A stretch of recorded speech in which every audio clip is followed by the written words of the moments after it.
At 35,000 feet above the Atlantic, the cabin of Flight 214 was hushed, most passengers lost in sleep or the soft glow of their screens. But in first class, something was terribly wrong. Lauren Mallister, 28 weeks pregnant, clutched her chest, her breath shallow and ragged. "Evan, I can't breathe," she whispered to her husband, tech mogul Evan Callister. Panic flashed across his face as he knocked over his champagne glass. Leaping to her side, flight attendant Monica rushed over, her calm facade cracking. Lauren's face was pale, her lips faintly blue. "Is there a doctor on board?" Monica called, her voice sharp with urgency. Another attendant appeared with a medical kit, repeating the plea. No one responded. In economy. Seat 32B, 17-year-old Noah Benson snapped awake. The words trouble breathing, pregnant, emergency cut through his study playlist. His mind raced. Pale skin, labored breathing, pregnancy. He'd seen this before.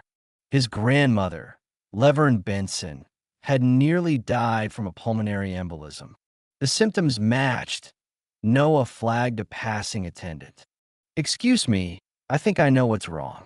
She barely glanced at him, a black teenager in a hoodie and slightly short jeans. "We need a licensed professional." "Stay seated," she said, moving on. But Noah persisted louder. "Pregnancy increases the risk of clots fivefold. Is her leg swollen? Is she gasping between words?" The attendant paused, startled. Noah pressed on. "My grandmother had a pulmonary embolism. I cared for her. It could be a clot. She needs oxygen and aspirin now." A crackle over the intercom, cabin crew to first class, spurred her decision. "Come with me," she said. "But if you're wrong, I pray I'm not," Noah replied, following her through the aisle. Curious and skeptical eyes tracked him. Who was this kid heading to first class? Into a... Lauren's condition had worsened. Evan, gripping her hand, snapped. "Where's the doctor?" Monica explained, "There's no doctor. This young man thinks he knows what's happening." Evan's eyes narrowed. "This is my wife. She's pregnant. I don't want guesses." Noah met his gaze steady. "Sir, her symptoms match a pulmonary embolism, a clot in her lung. Pregnancy makes it high risk. Oxygen and aspirin can help until we land."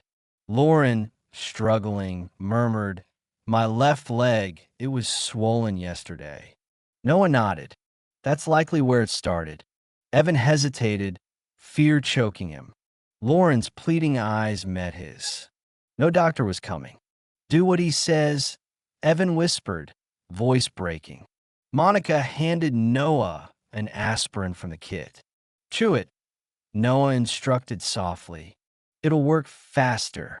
They elevated Lauren's legs, loosened her clothing, and adjusted the oxygen mask. The cabin buzzed with whispers.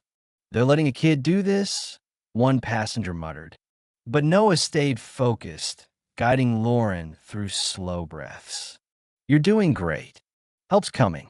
Monica relayed to the captain, and the plane diverted to Frankfurt. Evan watched Noah, a teenager from economy, command the situation with quiet authority. Shame and gratitude battled within him. The plane landed, and paramedics rushed Lauren to a hospital. Noah stepped back, his role done. Lauren, on the stretcher, whispered, "Thank you." In the Frankfurt hospital's sterile waiting room, Evan sat with untouched coffee, still reeling. Noah, across the room, fiddled with flashcards from his backpack, meant for a Zurich medical program interview he'd now miss. A doctor approached. "Mr. Callister, your wife is stable." The clot was in her lung. The aspirin and oxygen on the plane likely saved her and the baby. Evan exhaled, relief flooding him. "She's asking for you both," the doctor added. In Lauren's room, she smiled weakly. "You saved us," she told Noah. He shrugged, unsure how to respond. Evan, quieter, asked, "You missed your interview for this, didn't you?" Noah nodded. "Young global health scholars. One shot, in person only. I'll try again next year, but it was my chance." Lauren frowned. "There's got to be a makeup." Noah shook his head. "It's okay. She needed help. I couldn't walk away." Silence settled, heavy with meaning. Noah stood to leave, planning to rebook his flight home. "Wait," Lauren said. "We want to ask you something." The next morning, Evan found Noah in the hotel cafe, notebook open beside cold coffee. "Lauren's better," Evan said, sitting. "I want to thank you." "Name what?" Noah cut him off, voice firm. "I don't want money." Evan blinked. "Then what?" "My grandmother, Levern Benson. She raised me. She's got heart failure, COPD, arthritis. Our insurance barely covers her inhalers. She's been waiting months for a cardiologist. Help her get care. That's what matters." Evan leaned back, surprised. Not a scholarship, not a job, someone else's health. "And if I cover her care? Private specialists, everything." Noah's eyes didn't waver. "That'd help, but she's not alone. Our neighborhood's full of people like her, veterans, retirees, struggling. The local clinic's understaffed, underfunded. If you want to help, see it. Invest in a real health initiative, not charity. Hire locals, build trust." Evan absorbed the words. He'd funded distant projects, never noticing the need 20 miles from his home. "What will make a difference?" he asked. "Partnership," Noah said. "Community-run care, transportation, specialty meds. Don't just slap your name on a building. Put people in it who care." Evan nodded, a spark of understanding igniting. "I'd like to meet your grandmother." Noah raised an eyebrow. "You sure? She's tough." Evan smiled, genuine. "I'm counting on it." Weeks later, a town car stopped outside a worn Oakland apartment building, elevator broken. Evan and Lauren, now healthier, climbed the stairs. Noah greeted them, warning, "She's cooked enough for the whole block." Inside, Levern Benson sat proud, oxygen tubing in place, eyes sharp. "So, you're the airplane people," she said dryly. "Tell me why I should believe you'll fix anything." Evan didn't flinch.